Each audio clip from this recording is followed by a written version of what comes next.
Hello friends, உணர்ச்சி பூர்வமான இந்த மறுஜென்ம காதல் கதையோட இன்னைக்கு எபிசோட பார்க்கலாமா? இந்த எபிசோட்ல நம்ம சிட்டாவுக்கு என்ன விஷுவல் வந்துச்சு அப்படின்னு தாங்க பார்க்க போகிறோம். ஆமாங்க, நம்ம சிட்டாவுக்கு ஒரு விஷுவல் வந்துச்சு இல்லையா? அது என்னன்னு பார்ப்போம். நம்ம சிகி ஒரு சிவன் கோவிலில் நின்று சிவனை தரிசனம் பண்ணிக்கிட்டு இருக்காங்க. ஆமாங்க, மணி அடிக்குது, தீபாராதனை காட்டுறாங்க. நம்ம சிகி சாமி கும்பிட்டுக்கிட்டு இருக்காங்க. சிட்டா கண்ணு முன்னாடி உயிரோட்டமாக ஒரு லைவ் வந்துட்டு போகுதுங்க. ஆமாங்க, தலைவலி தாங்க முடியாமல் சிட்டாவுக்கு ஒரு விஷுவல் வந்துச்சு இல்லையா? அந்த லைவ்ல தான் சிகி ஒரு கோவிலில் நின்று சாமி கும்பிட்ற மாதிரி வந்துட்டு போகுது. உடனே நம்ம சிட்டா என்ன பண்ணுறாரு? சிகிக்கு கால் பண்ணுறாரு.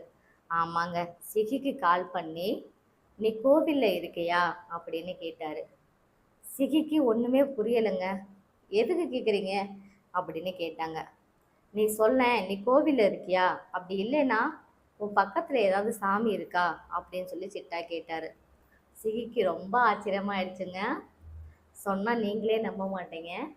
சிகி சாமியை தான் பார்த்துக்கிட்டு இருந்தாங்க. ஆனால் எப்படின்னு பார்த்தீங்கன்னா, அவங்க ஹாஸ்பிட்டலுக்கு பக்கத்தில் இருக்கிற சிவன் கோவிலில் நந்தி இருக்குது. அந்த நந்திக்கு பிரதோஷம் நடந்துக்கிட்டு இருக்கு. சிகி தனது மருத்துவமனையில் இருந்தே அந்த நந்தியோட பிரதோஷத்தை ஜன்னல் வழியா பார்த்துக்கிட்டே இருக்காங்க. சிகிக்கு ஆச்சரியம் தாங்க முடியலைங்க. நமது கணவர் ஏதாவது கேமரா வச்சு பார்க்குறாரா அப்படின்னு சொல்லி சுற்றி முற்றியும் பார்க்குறாங்க. சிகிக்கு ஒரே ஆச்சரியமா இருந்துச்சுங்க.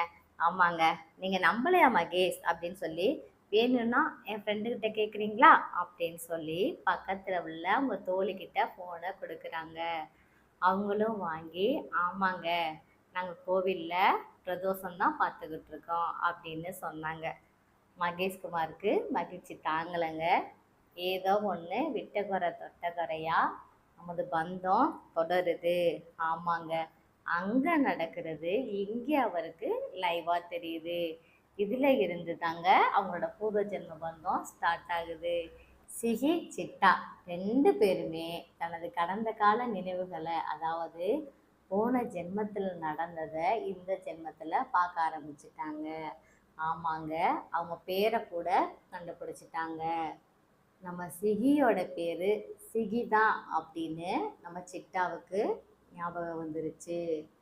நம்ம சிட்டாவோட பேர் சிட்டா தான் அப்படின்னு சொல்லி நம்ம சிகிக்கு கனவுல வந்துருச்சு. ஆமாங்க, 2 பேருக்கும் மாற்றி மாற்றி வந்துச்சு. சிகி அப்படின்னா என்ன அப்படின்னு பார்த்தீங்கன்னா, சிகி